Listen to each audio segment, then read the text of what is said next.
Leire Loyato. Je travaille à la ferme Elisaldia depuis 5 ans. J'ai fait une formation d'agronomie et d'agroalimentaire et je travaille ici à la production et à la qualité. Je m'appelle Dion Loyato, je travaille à la ferme Elisaldia. C'était un peu la formation autour de ce qu'on avait vu depuis petit chez nous, l'élevage, la transformation. Même si on a été à l'école et qu'on a vu beaucoup de choses par ailleurs, après les études, on est revenu naturellement et donc on a continué à faire ce qu'on a toujours su faire, ce que faisaient nos parents.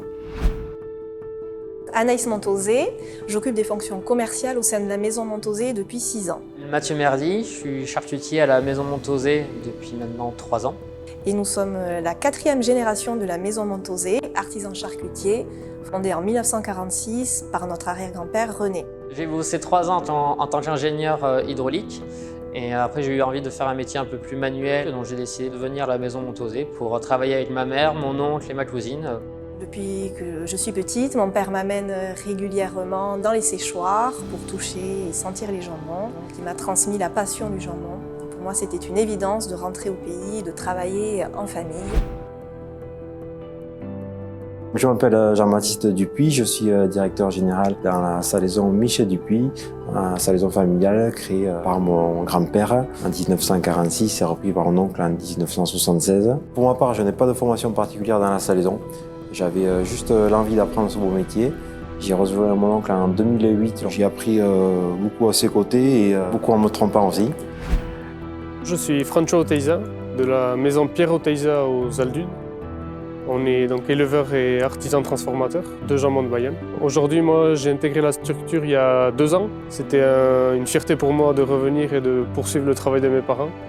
J'ai eu l'opportunité de revenir à un moment charnière où on avait un manque de personnel sur le poste de responsable.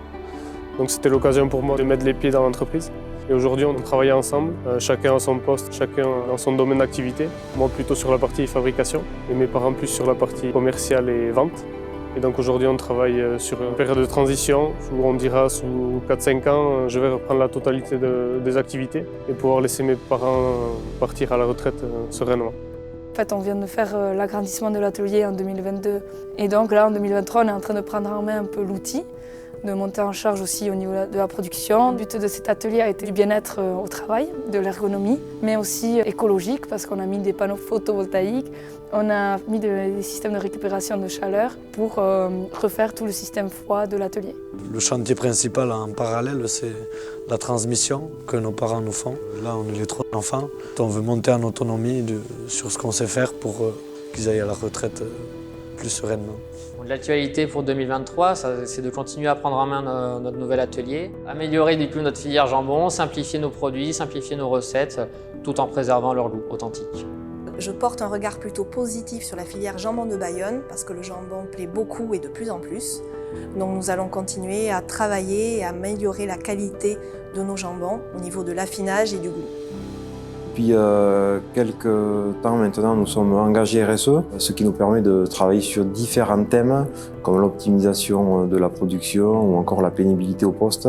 Nous avons également travaillé sur des projets plus d'ordre écologique comme la récupération de chaleur ou la réduction de consommation d'eau potable, notamment lors de notre process. On est sur une stratégie de maintien de la performance, maintien des activités, donc travailler sur des nouvelles recettes, des nouvelles méthodes de travail. Notamment sur le jambon de Bayonne, on va passer sur un salage sans nitrite dans les prochaines semaines. C'est une grande évolution pour nous qui va demander à avoir un travail toujours aussi minutieux.